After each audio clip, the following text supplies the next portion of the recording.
magacaygu waa Axmed Cali Diiri waxa aan ahay barnaamij soo saare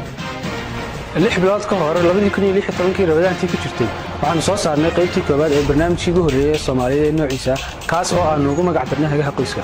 barnaamijka duubistiisa waxa lahaa Idris Maxamed Jaamac oo ku magac dheer Xaaji Dahabi oo barnaamijkii hore u duubay hab aan Soomaaliyeed badan u duubin sidoo kale waa duubaha barnaamijkan aynu hadda halinkiisa u taaganahay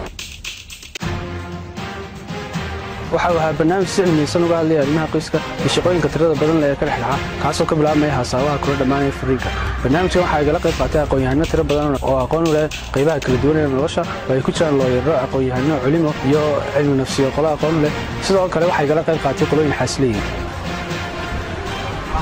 run ahaantii waxa uu barnaamij baahi badan loo qabay waxa uu asturay kaalin bulshada ay aad ugu baahnay waxa uu barnaamij xiisiisa leh barnaamij aad dadka u soo shiitay oo wax badan laga faa'iideystay tanna waxay nagu kaliftay in aanu barnaamij labaad bilowno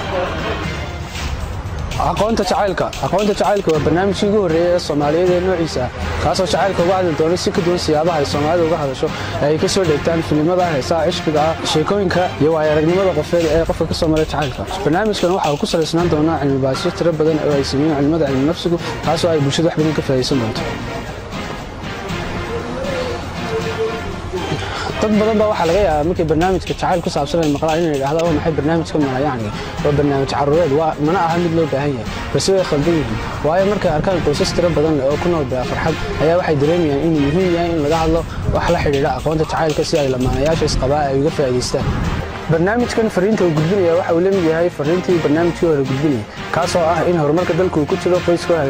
hagaaga qoyska uu ku jiro lamaanaha oo aqoonta qoyska yeesha mid ka mid ah waxyaabaha ay tahay in lamaanaha aqoonta u yeeshaan waxa weeyaan waa jacaylka iyo sidii ay u barbaarin lahaayeen una naxnaxin lahaayeen una kalkoonin lahaayeen ubadkoodana ay u diyaarin lahaayeen deegaan jacayl oo lagu barbaariyo deetana ay horseedaan ubadkaasu horumarka dalka barnaamijkan waxaanu ka soo dheeganay oo aanu ka soo qaadanay taxaacana oo ah aqoon-yahanka Dr. Daariq Al-Xabiib ee Sacuudiyaanka ee psychologistiga barnaamijyada uu leeyahay ayaa aanu ka soo taxaacnay taasoo aan isniinay bulshada aad ay ugu baahan tahay wax badanna waa ay ka faa'iideysanayaan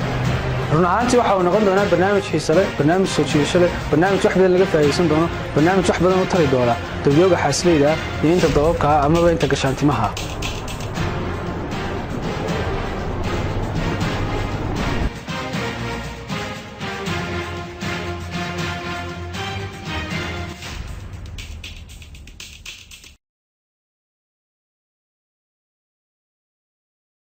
barnaamijkani marnaba ma dhiiri gelinayo jacaylka guurka ka hor